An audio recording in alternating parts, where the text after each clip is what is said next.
Welcome to the Queer Confidence Podcast, the podcast to help you become your most confident queer self. I'm your host, he, she, they, Coach Alex Ray, and I haven't always been this confident. In fact, I used to be super insecure. And through this show, I want to share with you what's worked for me, my clients, and my guests so that you can become more confident. Hey, unicorns. Happy Pride Month again. Oh my goodness. Can you believe this is the last episode of June? What the heck? Where has the time gone? Oh my goodness. June has just flown by for me. I don't even know where it went, and it's been fabulous. I hope you've been really enjoying these special bonus episodes on Mondays. I have one more for you this coming Monday, and you're going to love it, just as I'm sure you've loved all of them. So today, I wanted to share with you my own mental health journey and why I created my Confident Queer process and why I coach. This is everything. This is the entire nutshell here. And I just wanted to do it as a way to celebrate Pride Month and celebrate us as queer people. Sharing our stories is so powerful. And I hope that through hearing my story today, you're not only encouraged of what's possible for you, but also encouraged to share your story in ways that will help others grow and be their most authentic self as well. So let's go all the way back to the beginning of baby Alex. So I grew up in a very conservative, very legalistic Christian church. And I was told that gay people went to hell, unless, of course, they repented and somehow became straight and worked on it, right? Because being gay was a choice. Now, the only thing I knew of as a kid was gay and lesbian. I certainly did not know anything about being transgender and any other letter in the LGBTQIA plus spectrum. Nope, never heard of it, right? So all I knew was that there were some boys that like boys and some girls that like girls, and that was a problem. And the only queer person that I had ever interacted with as a kid, she was super nice, and I remember everyone had warned me about her. She came to our church like retreat thing, and I was supposed to look out and make sure she didn't try to convert me or something. And she ended up being one of the nicest people I'd ever met. And I was only about maybe 8 or so at the time. And I didn't understand why everyone was so scared of her or why they warned me to be scared of her. And so there was definitely this curiosity piqued in me. And unfortunately, she ended up getting, well, actually, in hindsight, fortunately, but she got excommunicated only a few months later. And as a kid, processing that, because it was just made like a normal Sunday announcement at the end of the service, I thought, oh my gosh, okay, so she's super nice. So I'm kind of confused why gay people are going to be eternally tortured. And she's kicked out of the club, so she's out there in the dark, scary world now, like all by herself, and she doesn't have Jesus, and she doesn't have this like protection and community anymore. And so obviously that put a nice little scare into me. At 10 years old, I realized that I was attracted to men. And I remember that because my babysitter had told me 10 years old was the best year of my life. And I was like, I am so ready. 10 is going to be amazing. And no, it was not. I became very scared of myself and who I was. And I didn't know how or how I was going to survive, what my future was going to look like. And thus really began the theme of young Alex living a lot in his own head and constantly analyzing what other people were thinking about him. And I was always looking out for okay, am I doing something that's going to seem gay? I don't want to seem gay. And I hope that this goes away, that I can grow out of this somehow. And throughout my teen years, I prayed regularly every night to wake up straight, which did not happen.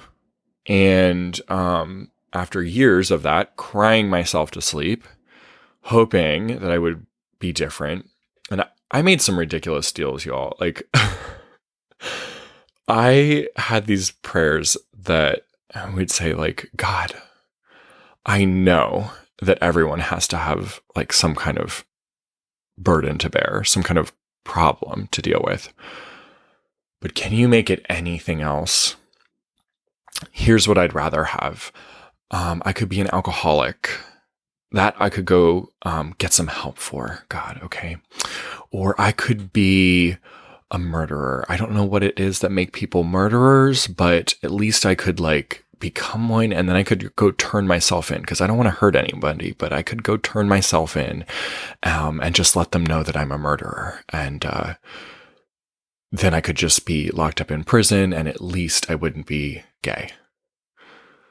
There's a subtle irony there. Gay boy gets locked up in prison. Who knows what happens next? I love to just give a little laugh at some of these things now as an adult, but at the time they were really, really painful. And in a young teen's mind, it was very destructive.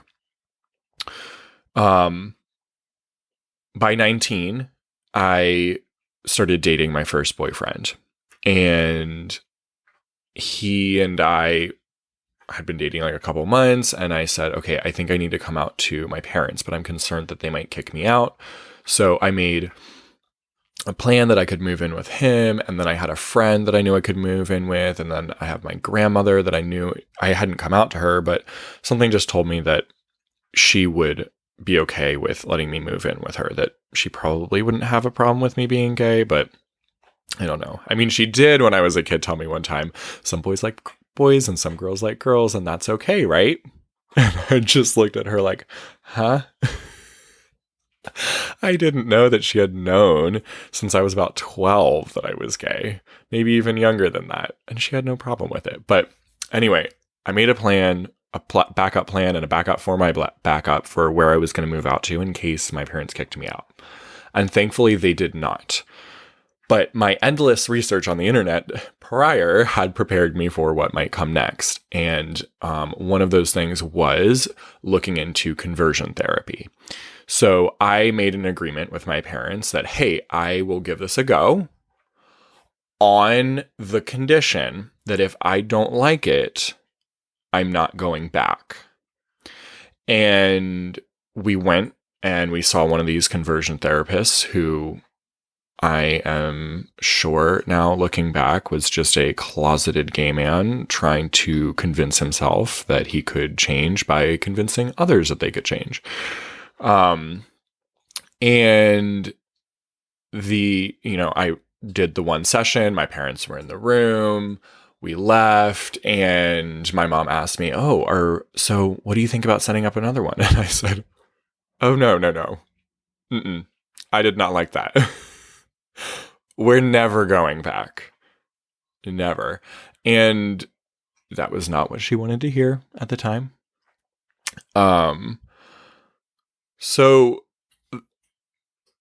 my parents and I, after that, had a fairly rocky relationship for the next about year, at least from my standpoint, right? I very much felt like I was walking on eggshells, and I went back to therapy maybe, a year or two later, because I had a panic attack. And the panic attack was because when I came out, there was a person who was on the board of directors for a boys' camp that I used to go to. And he was being very flirty with me, and being a young kid that had just come out and was receiving mostly negative attention for it, right?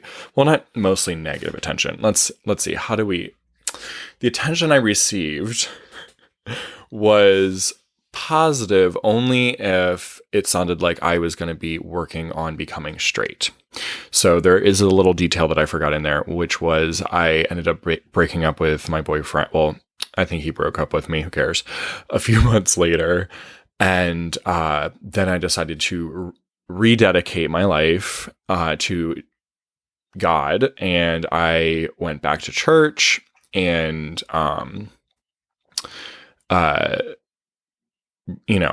I decided, because of what my friends had told me, that I would be best off being single and celibate for the rest of my life, and that way I could have a relationship with God. Highly toxic, my friends. But I want to share all these details with you because I think that no matter where you are in your journey, you can relate or learn something from mine. And I also want to give this to you as a resource as well. If you have a friend that's trying to understand and you want to give this episode to them, feel free. Okay, so where were we? I'm going back to church at a different church that's a little more open, but basically says, okay, we get it that it's not a choice, but if you're going to please God, if you're going to have a relationship with Him, you need to be single and celibate. So that was my plan. And a lot of people online, because y'all know I love to help, and I've always enjoyed public speaking. So within a year after coming out, I had already spoken at 2 churches and shared my story and what it was like growing up in a church where I was taught to hate myself. And, I kind of became this token gay person of a couple churches in the area. And then a lot of Christians from my past and the church that I grew up in and stuff started reaching out. And I was very much like, boom, right in the spotlight, fresh out of the closet. And I love that my story was able to help open the eyes of a lot of people that were very closed-minded prior. And they saw for the first time that, oh my gosh, queer people are not aliens. They're just normal people that have emotions and feeling just like I do. And they feel pain, and they are, they're hurting and experiencing the same thing. So it was useful. I'm glad that I went through that. But to get back to the story, all this attention that I was receiving was mostly just directed at, so glad that you're going to be single and celibate. Hey, can you talk to my son who's gay and help him do this too? Can you talk to my friend and help them do this too? And so no one except for this one person that was from this camp that I went to as a kid, a Christian boys camp, was giving me any kind of attention that was just positive about me just being me. It was always kind of like, thank you for being you, but like not really being authentically you, and for doing this other, denying yourself for Jesus. So he gave me positive attention, but then I got concerned that he wanted more from me, which was probably true. And I was driving in an area one day where I misread I was driving in an area that was in the state that he lives in, somewhere around maybe where he lives, not 100% sure. And there was a street sign that read something very similar to a place that we went to in camp. And when I misread the street sign that way, all of the emotions came flooding in at once. I was terrified of being sexually abused by this man.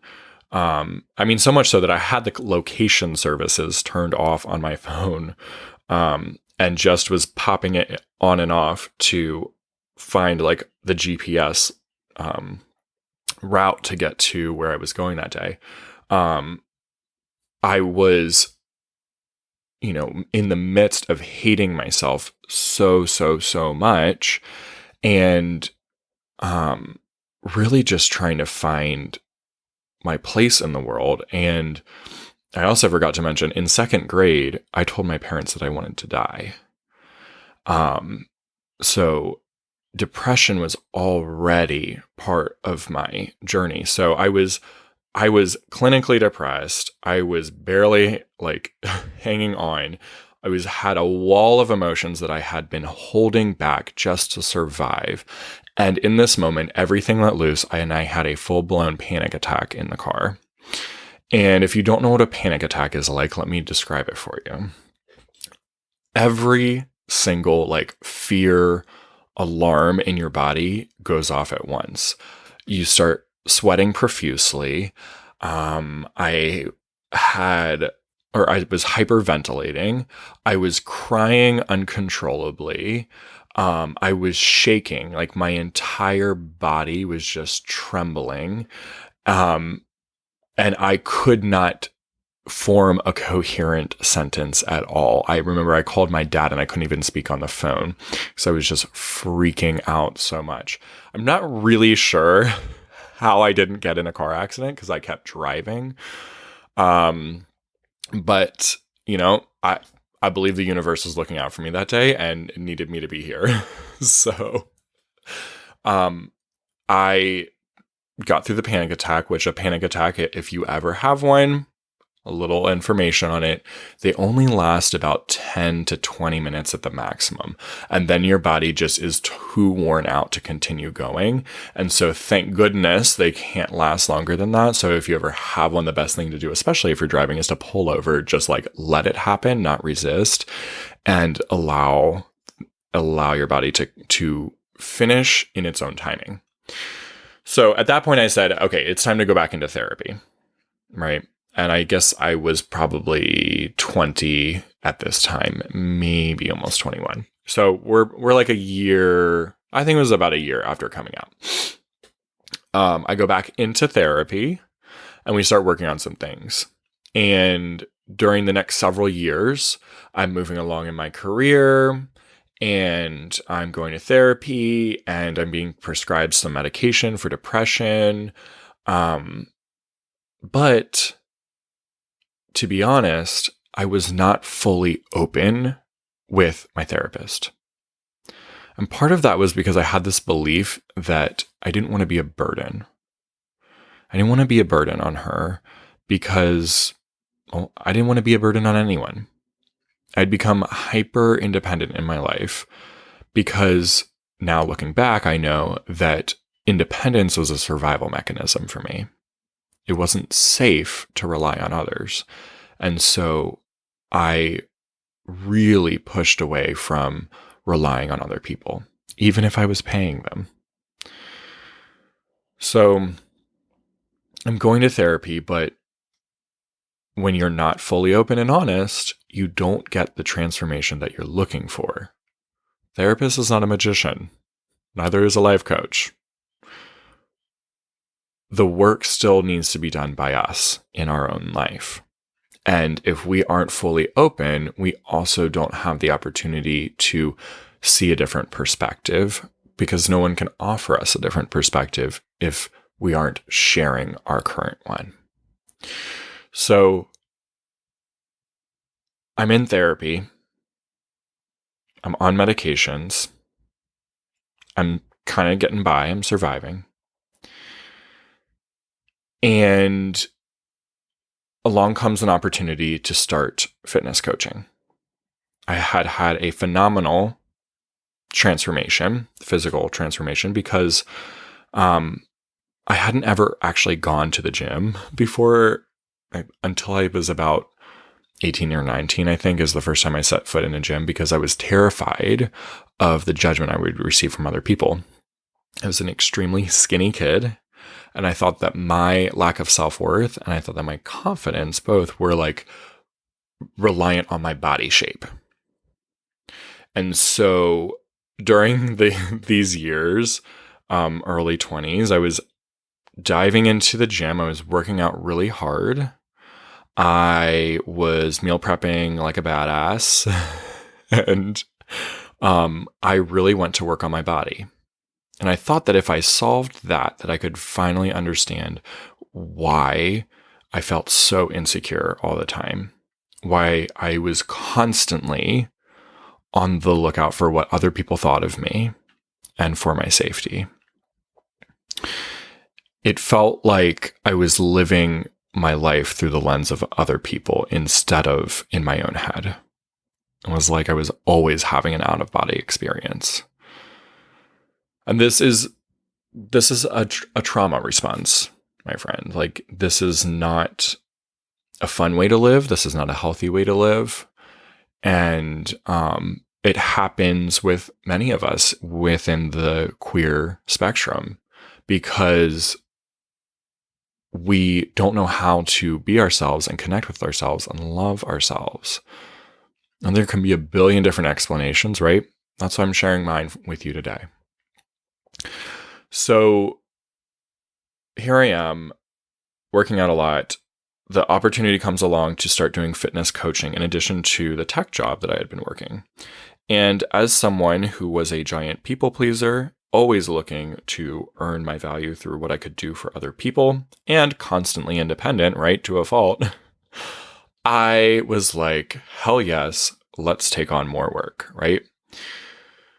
We love, well, I say we, I'm sure many of you can relate, some of you might not, but I have loved to fill my plate with lots of activity to try to feel busy and therefore worth something.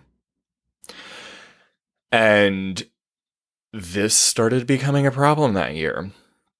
So 2017, I am 23. I begin fitness and nutrition coaching online. I'm also working this career job. I'm taking some depression medication, which is not working for me, and I'm telling my psychiatrist that it's not working for me, but he doesn't listen. My therapist and I are meeting regularly, but I'm not fully open and honest. And I was working out 1 hour in the morning and 2 in the evening because I was obsessed with having the most physically strong body so that I could eventually, my hope was, feel confident. Meanwhile, underneath all of this, I'm just feeling unworthy. I've got no self-love. I'm feeling very insecure. And I'm holding it all together in this beautiful package of a smile and the life of the party. And by the summer that year, I was at the lowest of low that I'd ever been in my depression. And suicide was already a thought that I had almost once a day, every day since second grade. But during that year, it was like several times a day to once an hour or so. Like, it was constant where I was like, I just want to end. I just want to end. I just want to end.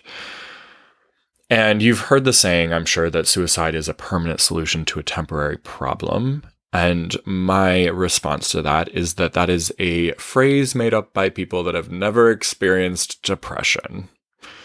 Suicide is a permanent solution to what feels like a permanent problem. That's where I was. An entire life where I only had evidence that things only could get worse. it felt very permanent at the time. I felt very stuck. And the only solution that seemed possible by that time was to be done with everything. When I was ready to end it, I ended up meeting a guy, and someone in his family had committed suicide, and it had really torn him apart, as it does many, right? So I made a commitment that I would not be the second person in his life to do that. A private commitment to myself. When we broke up a few months later, I felt the most relief that I had ever felt in my life. Because by then, the only reason that I was choosing each day to stay alive was because of him. And so without him, I finally was going to, for the first time, do something completely for me and not for another person. And so I did. I drank a bunch of antifreeze and I went to sleep. And my big ass body did not get violently ill, or as ill as I thought it should have been. Within a few hours, I had woken up and had a moment of going, you know what? Sure. And, I forgot one little line here first. Before going to sleep, I remember praying, and at this point, I still was believing in the God of the Bible, okay? And I remember praying, God, if you have a purpose for me. Oh, no, sorry, that's not how it started. It started with, God, you know what I'm about to do. Please do not stop me. I'm done with this. I'm done with this life. You hate who I am, apparently. I hate who I am. So this is not fair. And life is just pointless. I don't get it. I'm done. But if you somehow get me out of this and make me stay here, you better give me a really clear reason why I'm on this planet, because I can't figure it out. And with that, I went to sleep. Several hours later, I woke up and I was still alert enough to know what was going on and not yet violently ill, which gave me a few options. I could just go to sleep and pretend it never happened, which meant I would probably wake up blind or with at least major kidney damage. Which didn't sound fun because I already didn't like life. Why would I want another thing to not like life about? I could drink more, and then there was just no way that I could ever possibly survive. Or maybe that this was the opportunity that deep down there was maybe part of me that still wanted, and that was to find an answer.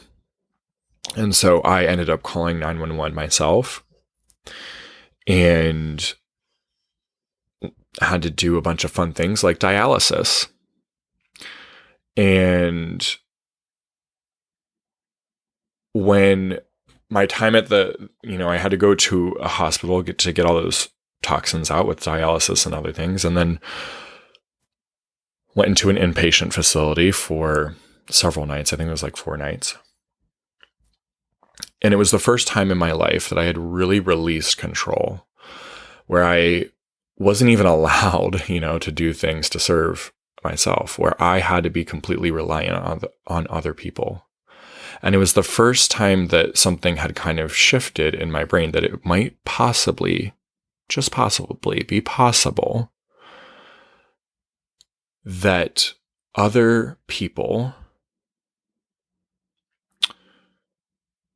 could appreciate me for who I am without me doing anything for them. That maybe my worth did not rely on what I do for others. And that realization, coupled with another, which was when I was in the first hospital, which allowed visitors and such, a friend from work had brought a bracelet to me that said, "I am enough" on it. And I remember reading that phrase and thinking, that is some Disney Channel bullshit. No one believes that. That's like feel-good crap. But it haunted me. I kept thinking about it for the entire time that I was in the hospital.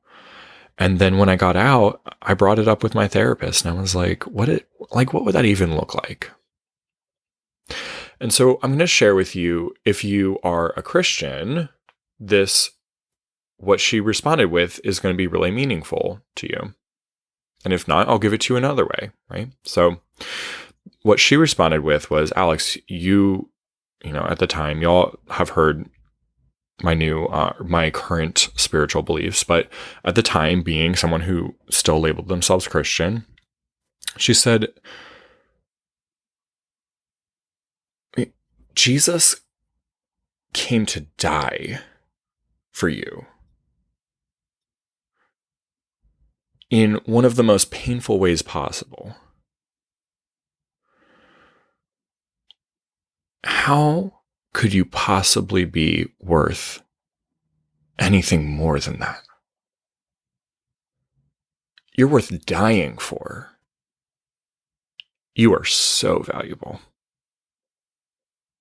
You are so enough. And if Jesus isn't your thing, I get it. I like to use the illustration of a young newborn baby.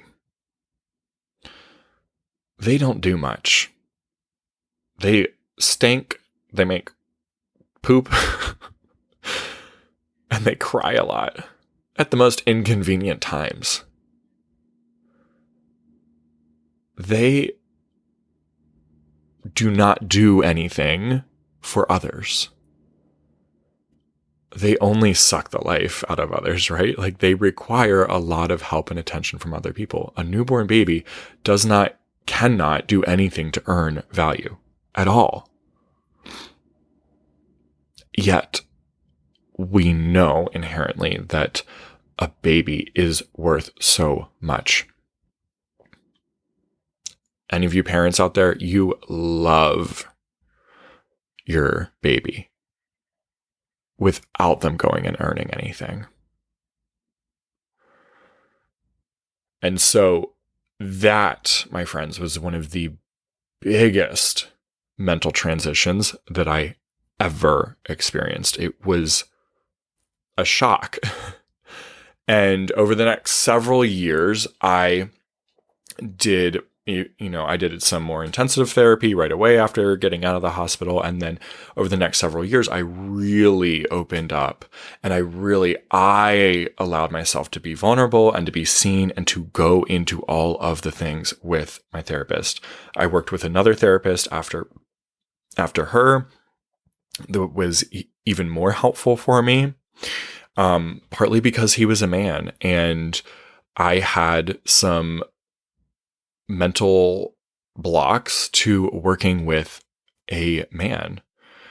And just the fact, and he's a straight man. He's very old too. I think he's in his 80s.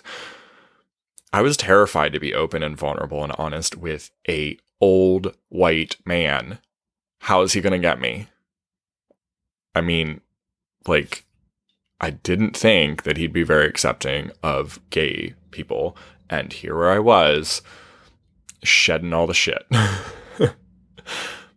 And you know what? Something wonderful happened. The fact that I was working with somebody who I was scared to work with put me in that place of being uncomfortable. Like I've talked about before, that first step, being willing to be uncomfortable. And by opening up, I had an opportunity to also have my own back and to like give my inner child a hug as he was freaking terrified to open up. So I got on the right medication after the hospital, got weaned off of it, had a great transformation in therapy, and was finally really just getting by. But getting by really wasn't enough for me. I didn't want to go back to where I was. I really wanted to understand, why is it? Because I knew at this point, it had nothing to do with my body, how confident or insecure I felt. What is it that makes people confident or insecure? What is that? How do I go from just surviving and getting by to thriving, being who I am and loving who I am, enjoying who I am? And thus began the several-year journey for me figuring out confidence through reading and TED Talks and videos and conversations. And I didn't do a whole lot of reading, let's be honest. I mean, I read, but like not that many books because I'm not much of a reader. Probably a little more of the audiobooks and stuff. But doing lots of my own research and learning and having really deep conversations with my therapist about the things that I was going through so that I could understand what it was that made the difference between insecurity and confidence. And then in 2020, when the pandemic hit, the world was scared. I had a full tool belt of everything that I had gone through. I'd been applying life coaching through everything that I had studied to nutrition and fitness coaching. And the world was scared. And I said, let's offer some life coaching. That's the direction I've wanted to go anyway. But I thought I was going to have to take a few more years. We'll just start with it now. And then by June last year, I said, I'm done. It is time to just do life coaching. Because as a kid, like 13-year-old me, knew that the thing that I wanted my life to be about was to help people like me who were stuck in self-doubt and self-loathing and insecurity thrive with their life. And the thing that I had been avoiding for a while was really being vulnerable again. It felt scary to go and offer this because what if I failed? This is the one thing that I've put my hopes and dreams into since I was a kid. It was like this little tug at my heart to go and do this. What if I freaking fail? There's no backup plan for this. This is the ultimate plan. This is the dream plan to help the queer community to work on confidence. And what if I suck? And what if people hate me? And what if I get judged by the community? And what if they don't like what I have to say? I was filled with a lot of doubt last year. But by the end of last year, by the end of 2020, I knew exactly what made people confident. That's how I developed the 3 simple steps. That's how I've developed my whole process, was going through my journey, reflecting on it, and coaching and helping others and seeing what roadblocks we face, particularly as queer people. And so that's what brings me to where we are today, 2021, and rebranding the podcast in, end of January, early February this year? It was early February. It's not even that long. That's crazy. The reason of what I do today isn't because of like one little isolated incident or because it sounded like something that would be fun. The reason why I do what I do, of why I'm here on this podcast with you right now, is because my entire life's journey has been preparing me for this. I know in the deepest part of my soul that every single experience that I have had has been helpful in training me to become the confident, beautiful, wonderful, queer person I am today, who's super gay and super vulnerable, who really likes himself, not just says, oh, I love me, but really likes being me. And now I have the pleasure of getting to help you. It is the best, most fulfilling thing I could possibly imagine. And so a big takeaway I hope that you have today is that whatever it is that you have felt led to do, if it feels terrifying and scary, it's supposed to. You have been prepared for this your whole life. It's funny, the things that we are so nervous about, or that feel like the biggest obstacles we have to overcome, are often the things that we are so good at teaching. Why? Because we are an expert in experiencing it. I have been through the ringer, my friend. I have been at rock bottom with depression, self-hatred, anxiety, insecurity. I know what it's like. And that's why I'm also so great at helping you become confident. So you, my friend, absolutely, whatever it is that you have been feeling is like the thing, but you're afraid to start it, I just want to let you know that there's not going to be a point at which it feels super comfortable. You're ready, you're prepared, and you've been being prepared your entire life for this. I love you so much, my LGBTQIA plus friends. All of us in the queer spectrum are amazing and talented and beautiful and unique. And you have a story worth sharing. You have a journey that hasn't been polished and beautiful and easy, but it has been perfect for you. I love you so much, and I am so ready for our community to collectively really own our shit and be the amazing, badass unicorns that we deeply know we are. You are a confident queer. I will see you next week. Happy Pride. If you enjoyed this episode, don't keep it to yourself. Share it with a friend so they too can become more confident. You can also help more people find the show by leaving a 5-star review wherever you listen. And if you want to become a more confident queer with support from yours truly, head to CoachAlexRay.com or use the link down in the show notes. I'm looking forward to working with you.